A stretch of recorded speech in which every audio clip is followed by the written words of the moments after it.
Deponiamo ogni peso e ogni peccato e noi sappiamo che cose vanno bene e che cose non sono corrette secondo la scrittura. Sì? Allora, per questo dico che è importante conoscere la parola, perché se tu prendi come misura le cose che dicono le persone, è un disastro.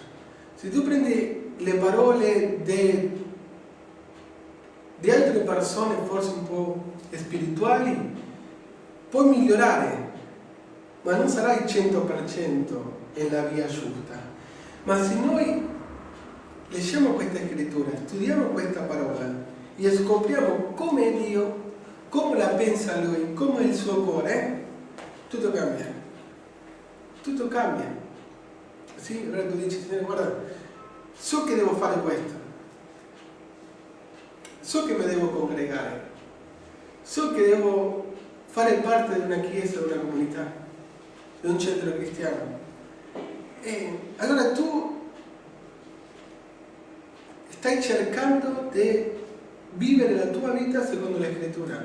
Cioè allora uno non sta dicendo, vabbè, io credo a modo mio, ormai il Signore lo trovo a casa. Sì, è vero, tu a casa lo puoi trovare, ma è anche importante trovare e assistere a una chiesa, perché lì tu puoi crescere e puoi imparare tante cose. D'accordo? È importante avere un pastore. Ah no, ci sono persone che hanno un aspetto di spiritualità, no? E che ti dicono, ah no, perché il Salmo 23 dice, il Signore è il mio pastore. Addirittura io non ho un pastore di carne e ossa, io ho il principe dei pastori. Wow, si dice, quasi, wow. No, tu che lo stai guardando così, dici, è super spirituale. Ma quello non è biblico. Non è biblico.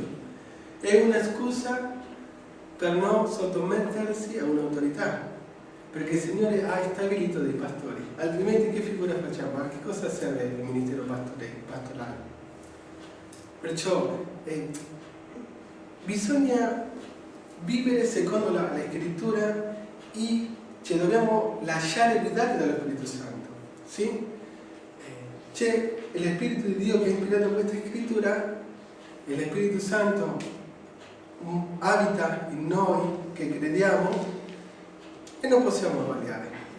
Certo che il nostro cuore non è messo nelle persone, ma è anche importante considerare e sapere che Dio si usa delle persone. Tutti noi siamo membri del corpo di Cristo. Il Signore Gesù Cristo ha un corpo e tutti noi facciamo parte. Amen?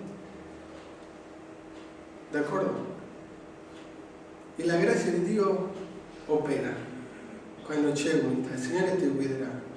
E se sono persone che sbagliano, sempre qualche fratello, qualche ministro spirituale troverai, perché Dio ha dei suoi ministri e dei suoi fedeli. Il centro cristiano o fonte di vita intende essere giustamente un ministero dove la presenza del Signore possa morare, dove la presenza del Signore possa essere forte, sì? E qua si predica la parola e noi crediamo in questa parola e le diamo tutto lo spazio allo Spirito Santo di Dio che ci guida e così non possiamo sbagliare.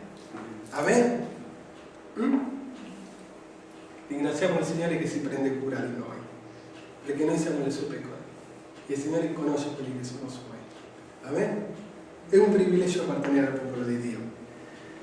Ok, andiamo un pochettino avanti. Qua dice la scrittura, allora, deponiamo ogni peso e il peccato. Io devo lasciare il peccato. Non è che il peccato mi lascerà in pace. Il peccato mi perseguirà, cercherà sempre di fermarmi. E sono io che devo dire, no, io non ci sto in questa cosa. Prima facevo questo, adesso non lo faccio più. Chiudo. Questa persona era per me è stato un grande amico. Ma adesso che sono nella fede mi accorgo che questa persona non è corretta, che fa delle cose che a me non mi vanno bene, allora io decido di dire chiudere con questa situazione. Allora, ti voglio bene, ma io non ci sto, non sono d'accordo con le cose che fai. Che sei diventato un religioso adesso? Che ti hanno lavato la testa? La tua religione non te lo permette? No, è che le cose che tu fai non si fanno, no? Perché io mi accorgo che non vanno bene. Allora io decido con chi mi devo relazionare. Se io devo tagliare con una persona, lo devo fare, perché capisco che il regno di Dio è migliore e che perdendo certe cose guadagnerò altre che sono molto più importanti. Ma le scelte le dobbiamo fare noi. Sempre ci sarà qualcuno che cercherà di farti qualche proposta, addirittura può essere, fra virgolette, innocente, ma che ti vuole sempre incastrare, sempre ti vuole dire, ah, tu fai quello che ti dico io, altrimenti io dirò le cose che so di te, perché tu sei un monello. Allora la persona, giustamente, se non sa vivere secondo la parola, sarà sempre oppresso. Ma il consiglio della scrittura è questa: deponiamo ogni peso e il peccato. Signore, io prendo una decisione. Io finora ho fatto questo, ma non lo faccio mai più. Signore, io inizio da capo e io so che tu sei con me. E le cose vecchie sono passate. Ormai in Cristo sono tutte fatte nuove. Amen? Il passato è stato dimenticato, adesso è una vita nuova.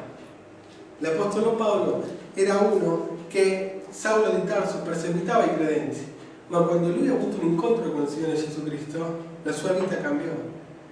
E già lui non perseguitava più i credenti, anzi, lui era lì per servire la Chiesa.